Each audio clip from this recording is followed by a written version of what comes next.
Okay, welcome back to StalkerTrailFishing.com. It's to end last day of the year, December 31st, 2017. I'm going to ring in the new year here, 2018 here shortly, or later on tonight.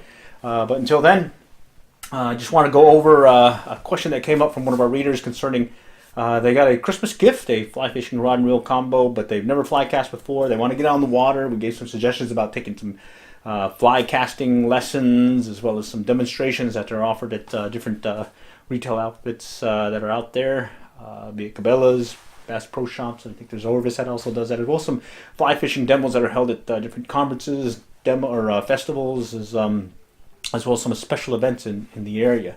But the individual was still wanting to know more about being able to wet a line while they're waiting for that fly casting lesson. So we gave some suggestions on the start fast, where you start your line fast and then you stop fast to get the cast, loading the rod and whatnot, and a whole bunch of stuff. So we put a little article together on that. Do check it out. It's posted on Hub Pages. Additionally, we also have some demo video on that as well to take a look at. But that said, what we want to do is just kind of shift over to some suggestions and tips related to fly fishing. We're not experts, but we do like to fly fish. We do like to fish. Bottom line, we like to fly fish. So just want to give some suggestions and tips. One of the first things that we noticed is a balanced fly rod and reel. And so a lot of times what we've noticed is you'll have an individual where the line weight isn't correct, too heavy, too light for that particular rod and reel combo. Additionally, we'll have also noticed where the fly rod is kind of short for that individual. You know, short rod, maybe when you're later on, when you get better at fly fishing and casting, get some proficiencies there, but probably kind of edge more to a longer rod, being an 8-foot, maybe a 9-footer. To give you an idea where we started, this is the first fly rod we ever had. This is an old Olympic fiberglass, 8-foot, right here. Learned with, we don't have the fly reel anymore.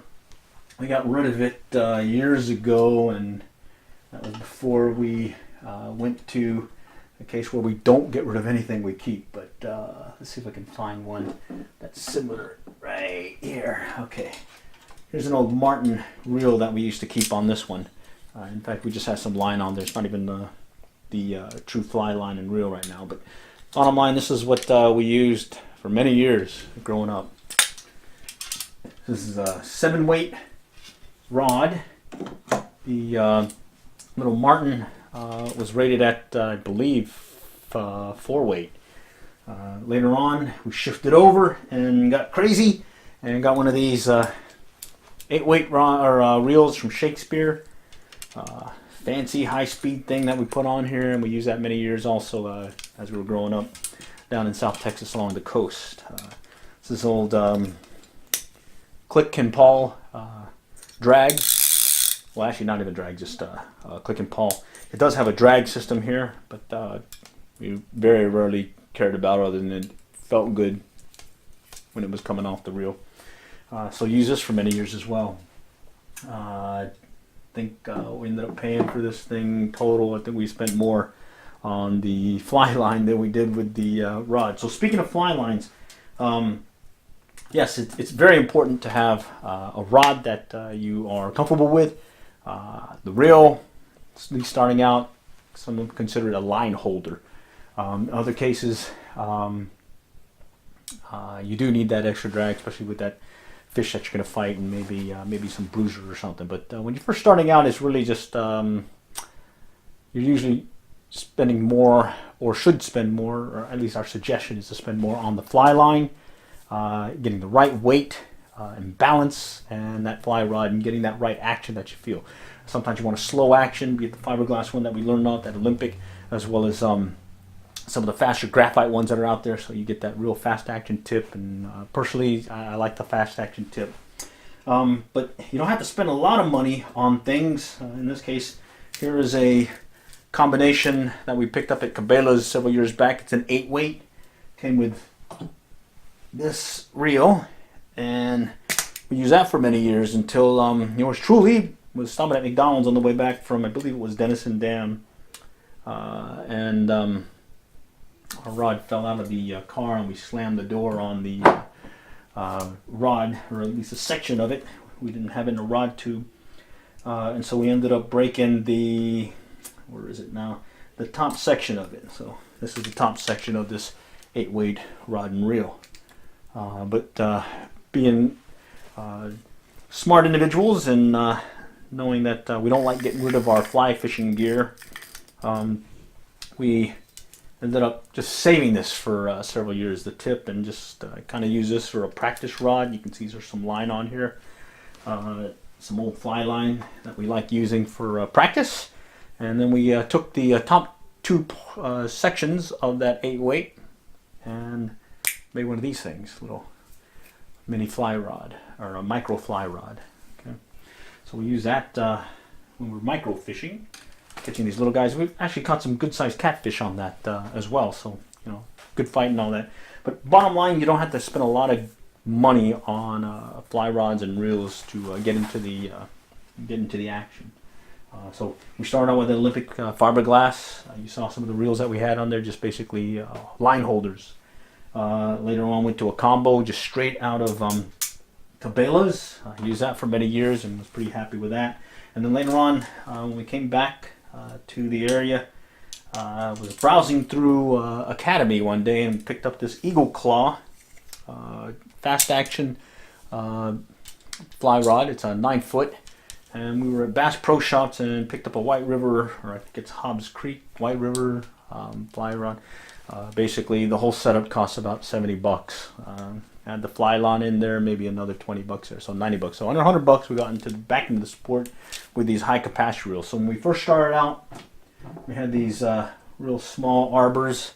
So it was real tight. You put a lot of backing in there to fatten it up a little bit, and then you put your fly line on there, and then your leader and tippet. Then the big thing was going to these large arbor reels, so you didn't have to have as much backing, and then you can put your fly rod or fly line on there and have a good old time fishing this. So we used this for many years. Unfortunately, we kind of wore down the connection here. We kind of cheated with a little bit of dubbing wax, and we can still use this without slipping. Initially, we retired this reel mainly because we finally wore out a little edge here and it cracked on us. So you can see a little bit of wear here, but bottom line, we shifted over to something else. Most recently, we shifted over to, or correction, we replaced that with a fly fishing outfit, a 5-weight, 9-foot fly rod and reel that we definitely like. We played around with the reel setup with these different fly lines and whatnot. And bottom line, we've shifted over to using a switch rod. This is a longer one, doing some one-handed as well as two-handed casting, as well as shifting over to, this is our most recent one where we had an old 4-weight that we had, and we had an old 4-weight that we had and put it on a little 8-weight or 8-foot fly rod with a 4-weight reel and this Skagit style shooting head, so that we're using a monofilament line, running line, and this shooting head that allows us to get some pretty good cast in and distance in some tight quarters. And we put it on a 5-weight, put it on this 4-weight. We still have to try this one out and give it a shot. But bottom line, all this said, we got all this gear and whatnot, and it all comes down to, is it balanced? How does it feel when you're casting? Is it comfortable? And then is the fly line, well, the fly line we feel is the most important piece out of your outfit when you're fishing. To the point where we've even played with it, where we're doing that thing that we saw online where some of these experts were fishing with just, or actually casting with just the fly line with no rod nor reel. So that was pretty interesting to see that. In fact, we even tried it ourselves and were able to eke out a decent amount of line out there to play around with. So lesson learned there again, fly line. Fly line is probably the most important thing when it comes to casting or fly fishing. Also, when you're looking at fly casting, what you want to keep in mind is you got to practice. You got to keep fishing. You got to keep trying it. And what we notice with a lot of novice beginners, they get a fly fishing outfit from, be it a gift, some a loaner, someone gave it to them. It was just lucked into one, and they try it for a little bit, and then they kind of get burnt out on it, being kind of tired. They can't get their fly cast out there. So one of the things that we notice that kind of bums them out is, one, it's not balanced. That fly line is not balanced to that fly rod, so it's not getting the right load in the rod, as well as it's not getting the right action in the rod to get the appropriate cast. Additionally, the fly rod that they're using, or at least outfit that they're using, is way too heavy for a beginning setup. I've met some folks out there, younger fishermen, just starting out,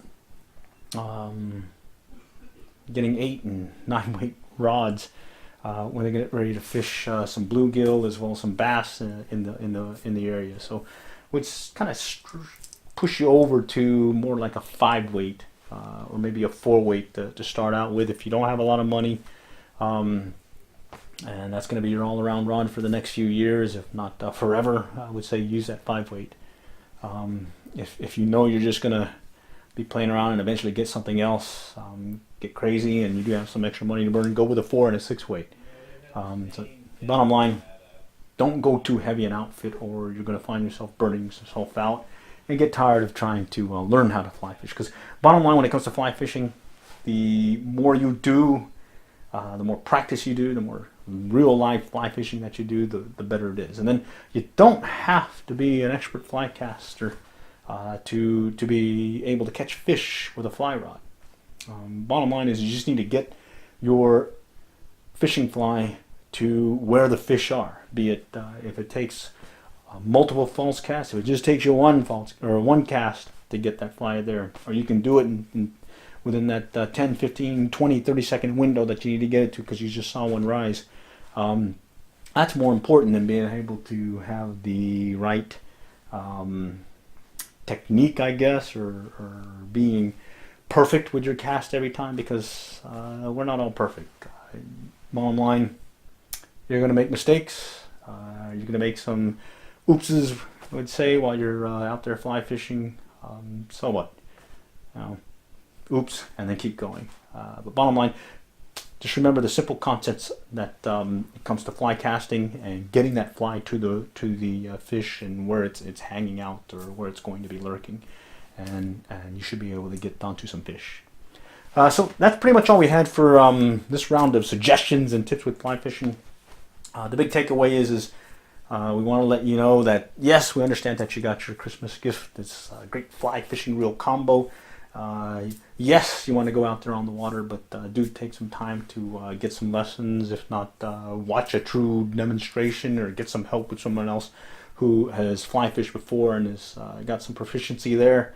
Let them check out your combination and see if there's some suggestions there. And then if you can't do that and you still want to get out there, do take a look at our video on the start fast, stop fast concept of fly fishing or fly casting. It should be able to get you onto some fish and be able to use your fly rod while you're waiting to get those lessons or see that demonstration. All right, till next time, we'll catch y'all later, and good luck and good fishing.